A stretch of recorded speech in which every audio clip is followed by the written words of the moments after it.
Voilà comment Nicéphore Soglo, un homme qui était appelé à une grande espérance, qui devait gérer ce pays, a perdu le pouvoir simplement parce qu'il n'a pas su faire du bien à son adversaire. Au fait, beaucoup de personnes pensent que c'est en faisant du mal à son adversaire qu'on peut gagner. Or, on oublie les principes métaphysiques de la vie. Il y a Dieu en chaque homme. À partir du moment où vous faites du mal à un homme, vous faites du mal à Dieu.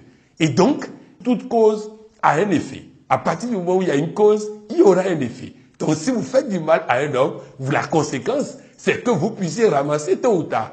Et donc, il est important que les gens comprennent que si nous voulons vraiment gagner, nous avons besoin de ne pas faire du mal aux autres, mais d'apprendre comment gagner sans combattre. Voulez-vous dire qu'on peut gagner sans combattre, sans faire du mal à quelqu'un? Ah oui, je vous donne un exemple. J'ai un ami, un collaborateur du Togo qui était député à l'Assemblée nationale. Et partout, on lui a enseigné, en tant qu'opposant, on doit toujours insulter le chef de l'État. Alors le président a construit des routes à Lomé, de très belles routes à Lomé, mais comme on lui a appris à dénigrer ce que fait le gouvernement, il est passé à la télé pour dire « ça coûte trop cher, c'est inutile, on n'en a pas besoin ». Aux élections législatives, il est allé sur le terrain pour faire campagne et la population lui a dit « oui, on nous a construit des routes et tu as critiqué, on va te punir ». Il n'a pas eu de deuxième mandat. Et c'est en ce moment qu'il est revenu me voir pour dire que tu as toujours parlé de gagner sans combattre, mais là, j'ai perdu en combattant. Alors apprends-moi à gagner sans combattre. On peut féliciter le président et le battre aux élections. On peut féliciter l'adversaire et le battre aux élections. On n'a pas besoin de mentir. Parce que la politique, n'oublions pas que le politicien est un chef de famille. Il a des enfants qui le regardent et qui voient papa en direct à la télé en train de mentir. Résultat, il donne une mauvaise image à ses enfants.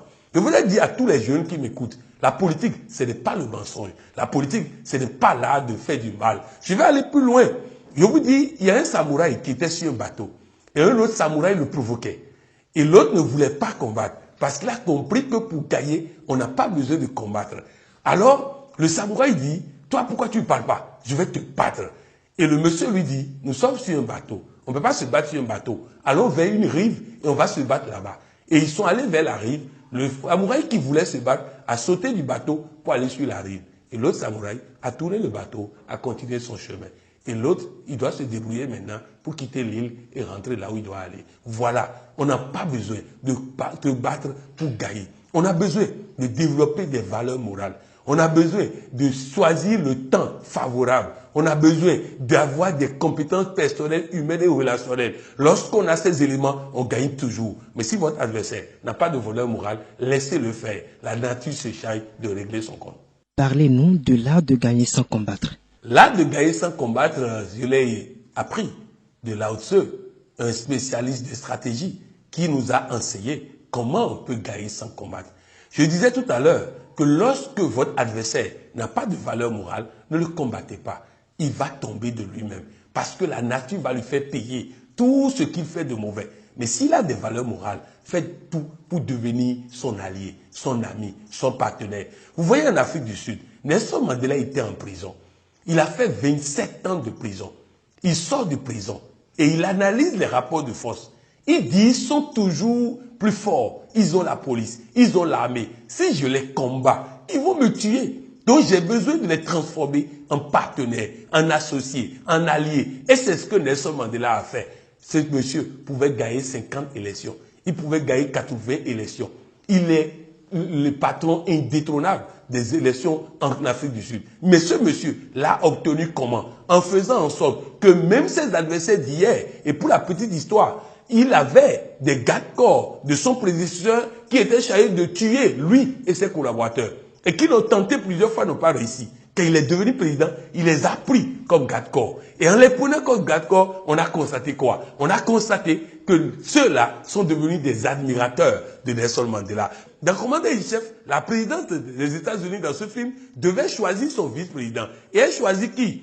Celui qui l'a le plus critiqué aux élections. Vous allez aux États-Unis, quand Barack Obama est devenu président, il a pris qui comme secrétaire d'État? Hillary Clinton, qui a sorti des dossiers sales sur elle, qui a fait ceci et fait cela. Parce que quand vous choisissez des hommes qui sont contre vous, mais qui sont des hommes d'honneur, ils vont vous faire gagner. On gagne en choisissant les bons hommes, quel que soit leur camp, et en rassemblant. L'art de gagner sans combattre, c'est faire en sorte d'honorer ses adversaires, de manière à ce que, honorer, il n'ait pas envie de prendre une revanche sur vous, parce que lion blessé risque de faire très mal. Bref, l'art de gagner sans combattre, c'est toutes ces stratégies basées sur les valeurs morales, basées sur les stratégies d'invincibilité, basées sur la vulnérabilité de l'autre, basées sur comment faire. Et mieux, sachez une chose, le meilleur général n'est pas celui qui fait beaucoup de guerres, c'est celui qui gagne sans jamais faire de guerre, sans jamais tirer une balle. C'est ça le meilleur général.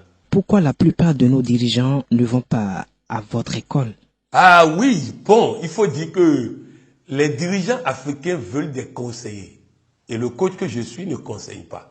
Il aide la personne à voir clair, à voir les conséquences de ce qu'il fait et à prendre des décisions. Oui, il y a des chefs d'État africains qui sont à notre école. Il y a des chefs d'État africains qui suivent tous les matins le 13 minutes de coaching. Il y a des chefs d'État africains qui nous sollicitent, mais nous ne pouvons pas faire de la propagande autour parce que c'est des contrats secrets. Mais sachez une chose, c'est que les dirigeants africains doivent comprendre que tant qu'ils ne se font pas aider par des gens qui ne viennent pas pour donner des points de vue, mais qui viennent pour leur poser les bonnes questions, pour avoir les bonnes réponses et décider. Barack Obama avait un coach, David Axelrod, qui lui a évité beaucoup d'erreurs qui auraient pu coûter des situations terribles. Il est le seul chef d'État sorti populaire du pouvoir aux États-Unis.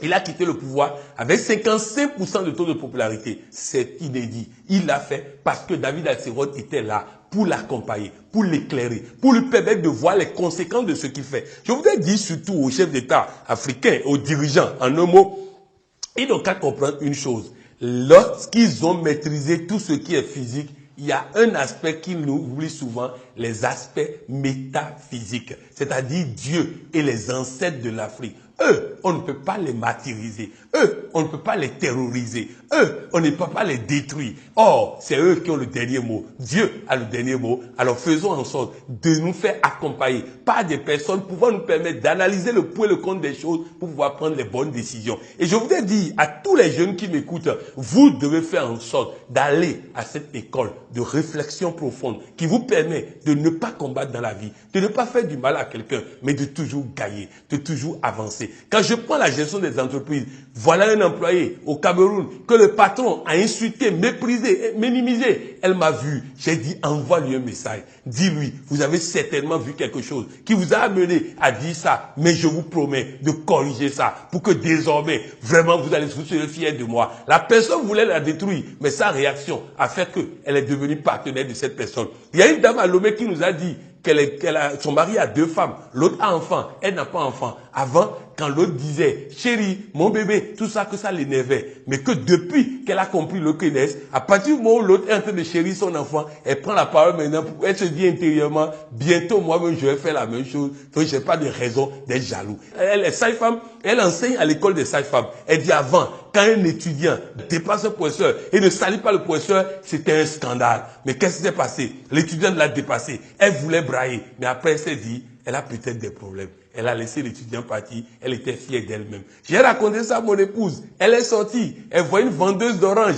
Elle demande à la vendeuse d'orange, je veux acheter de l'orange. La dame dit, est-ce que tu peux m'aider en ramenant ça au sol? Avec sa tenue, elle ne pouvait pas. Elle dit non. La dame se met à l'insulter. Elle voulait dérailler. Elle s'est rappelée cette histoire. Elle dit, madame, c'est simplement parce que ma tenue ne me permet pas de m'abaisser pour t'aider. La dame dit, ok, excuse-moi. Et ils ont fait la paix. Elle a eu ses oranges. Elle est partie. Nous devons apprendre à ne pas nous battre. Si l'autre se bat avec moi et que je réponds par la violence, ça veut dire que je suis même plus même tabac que lui. Un jour, un monsieur était dans sa voiture. Il arrive au feu. Il a le droit de passer parce qu'il était au vert. L'autre a brûlé le feu, a failli le ramasser. Il a évité ça de justesse. Et l'autre descend et se met à l'insulter, Et il ne répond pas. Et les gens qui sont dans la voiture lui répondent. Mais pourquoi vous ne répondez pas? Il dit, il y a des camions d'ordures qui cherchent là où ils vont jeter les ordures. Alors si lui, il jette ses ordures et que moi-même je deviens camion à ordures, je risque de devenir mauvais comme lui. Alors laissez-le jeter ses ordures et nous on va partir. Voilà l'art de gagner sans combattre. Un secret de Nelson Mandela. Ah, le pardon. le pardon. Lorsque Nelson Mandela sortait de la prison, il y a une voix qui lui disait, si tu sors d'ici et tu ne pardonnes pas, tu seras dehors, mais tu seras toujours prisonnier. Pardon est une libération.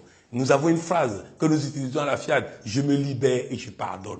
Il y a une dame au Bénin, son mari et elle, il y avait problème depuis 2 ans. Et elle refusait de pardonner le mari. Nous faisons une communication sur le pardon. La nuit, elle va dans la chambre du monsieur. Ils ont fait copieusement l'amour. Le lendemain au service, elle a eu une promotion qui lui a permis d'acheter une voiture et tout. Cette promotion l'attendait depuis toujours. Mais il a fallu qu'elle pardonne d'abord, avant d'avoir. Dieu dit, garde le silence, moi je combats pour toi. Alors sachons garder le silence. Le pardon n'est pas une libération de l'autre, bien au contraire. Lorsque vous pardonnez quelqu'un, vous laissez Dieu frapper maintenant. Parce que Dieu ne frappera pas tant que vous n'avez pas pardonné. C'était coach Patrick Amampoyon, docteur en coaching et président de l'autorité de régulation du coaching africain.